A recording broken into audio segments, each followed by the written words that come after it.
రేవంత్ రెడ్డిపై మాజీ మంత్రి శ్రీనివాస్ గౌడ్ నిప్పులు చెరిగారు. కేసీఆర్ వల్లే తెలంగాణ వచ్చిందని స్పష్టం చేశారు. ఉమ్మడి రాష్ట్రంలో ఉంటే రేవంత్ సీఎం అయ్యేవారా అని ప్రశ్నించారు. కేసీఆర్ హయాంలోనే పాలమూరు వలసలు బంద్ అయ్యాయని తేల్చి చెప్పారు. కాంగ్రెస్ టీడీపీ పాలనలో తెలంగాణలో ప్రాజెక్టులు శిలా ఫలకాలకే పరిమితమయ్యాయని గుర్తు చేశారు. సీఎం హోదాలో రేవంత్ వాస్తవాలు మాట్లాడితే బాగుంటుందని శ్రీనివాస్ గౌడ్ హితవు పలికారు. ముఖ్యమంత్రి హోదాలో వాస్తవాలు మాట్లాడితే బాగుంటుంది. మహబూబ్నగర్ ప్రజలకు తెలంగాణ రాకముందు, తెలంగాణ వచ్చిన తర్వాత వలసలు బంద్ అయినవే లేదా, ఇదే కొడంగల్ నుంచి, ఇదే మహబూబ్నగర్ నుంచి బొంబాయికి బస్సులు కావాలని ధర్నా చేసిన సందర్భాలు ఉన్నాయా లేదా? మరి ఈరోజు ఈ 10 సంవత్సరాల్లో బొంబాయికి బస్సులు కావాలని ధర్నాలు చేసిన సందర్భాలు ఎక్కడైనా ఉన్నాయా? దానికి నిదర్శనం వలసలు బంద్ అయినవే లేదా? మొన్న ఒక సందర్భంలో హైదరాబాద్ను అభివృద్ధి చేసింది కేసీఆర్ అని చెప్పారు, సంతోషం. అదేవిధంగా మహబూబ్నగర్ గురించి కూడా, మహబూబ్నగర్ జిల్లా వాసిగా మరి మహబూబ్నగర్ తెలంగాణ వచ్చిన తర్వాత బాగుపడ్డదా లేదా అనే దాని మీద మాట్లాడి, ఏదైనా జరగనివి పెండింగ్లో ఉన్నాయి ఆ అంశాలు మాట్లాడితే దానికి కూడా ఒక అర్థం ఉంటుంది. కానీ అసలు ఏం జరగలేదన్నట్లు మాట్లాడడం మాత్రం అది మరి మీరు ఆ హోదాలో ఉండి మాట్లాడడం, ఏం జరగలేదని చెప్పడం, మీరు ఆ జిల్లా బిడ్డగా ఉండి మరి ఆనాడు ఆంధ్రప్రదేశ్ ప్రభుత్వంలో మేలు జరిగిందా? తెలంగాణ వచ్చిన తర్వాత మేలు జరిగిందా? చంద్రబాబు నాయుడు గారు దత్తత తీసుకున్నప్పుడే మహబూబ్నగర్ బాగుండేనా? 10 సంవత్సరాల తెలంగాణలో బాగైందా?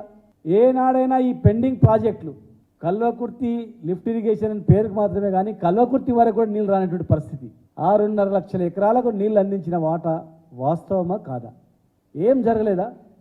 కాంగ్రెస్ తెలుగుదేశం పార్టీలు ఉన్నప్పుడు కేవలం శిలాఫలకాలకు మాత్రమే పరిమితమయ్యేది. ఒకరు శిలాఫలకాలు వేస్తే చెట్లు పెడితే మళ్ళీ వచ్చి ఇంకోరు శిలాఫలకాలు చెట్లు పెట్టాలంతే. ఎక్కడ వేసిన గొంగడి అక్కడనే ఉంది తప్ప నీళ్ళు ఇచ్చిన సందర్భాలు ఎక్కడివి? కల్వకుర్తి లిఫ్ట్ ఇరిగేషన్ ద్వారా కల్వకుర్తి వరకు నీళ్ళు రాలేదా? దాదాపు 7-8 నియోజకవర్గాల్లో పంటలు పండినాయా లేదా? ఒక్కసారి ఆత్మసాక్షిగా చెప్పండి. కేసీఆర్ హయాంలోనే వలసలు బంద్ అయినాయి, కేసీఆర్ వలస వచ్చిందని మాట్లాడింది కదా. మరి సోనియా గాంధీ గారు మొన్న రాజస్థాన్ నుంచి ఎంపీగా ఎన్నికైంది. మరి ఆమె ఎక్కడి నుంచి ఎక్కడ పోయింది?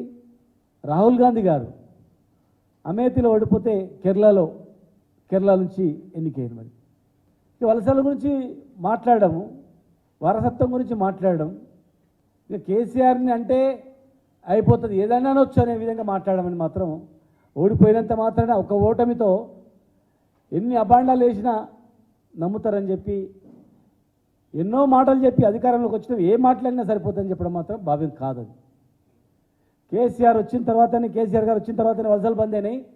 కేసీఆర్ గారు వచ్చిన తర్వాతనే తెలంగాణ వచ్చింది. మహబూబ్నగర్ జిల్లా ఘనత ఏంటంటే కేసీఆర్ అక్కడ మహబూబ్నగర్ ఎంపీగా ఉన్నందుకే తెలంగాణ వచ్చింది.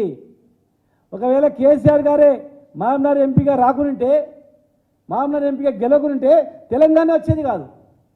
తెలంగాణ రావడానికి కారణం ఆయన అక్కడ వచ్చినందుకు, వలసలు బంద్ కావడానికి కారణం కేసీఆర్ గారి పరిపాలన ఉన్నందుకు. తెలంగాణ వాదాన్ని కప్పిపుచ్చడానికి గత ఆంధ్రప్రదేశ్ ప్రభుత్వంలో మాటకు దత్తత తీసుకున్నామని చెప్పి మోసం చేసి శిలాఫలకాలకు పరిమితం చేసింది తప్ప అభివృద్ధి చేయలేదు. రీడిజైనింగ్ చేసి లక్షల ఎకరాలకు నీళ్ళు ఇచ్చింది కేసీఆర్ గారు. ఇక కేసీఆర్ గారిని తిట్టడం బంద్ చేయండి దయచేసి. కేసీఆర్ లేకుంటే తెలంగాణ వచ్చేదా? కేసీఆర్ గారు లేకుంటే ఇలా తెలంగాణ వచ్చినందుకు ఎంతోమంది అన్ని పార్టీలకు అధ్యక్షులయ్యారు. ఇలా తెలంగాణ వచ్చినందుకే మీరు కూడా ముఖ్యమంత్రి అయ్యారు.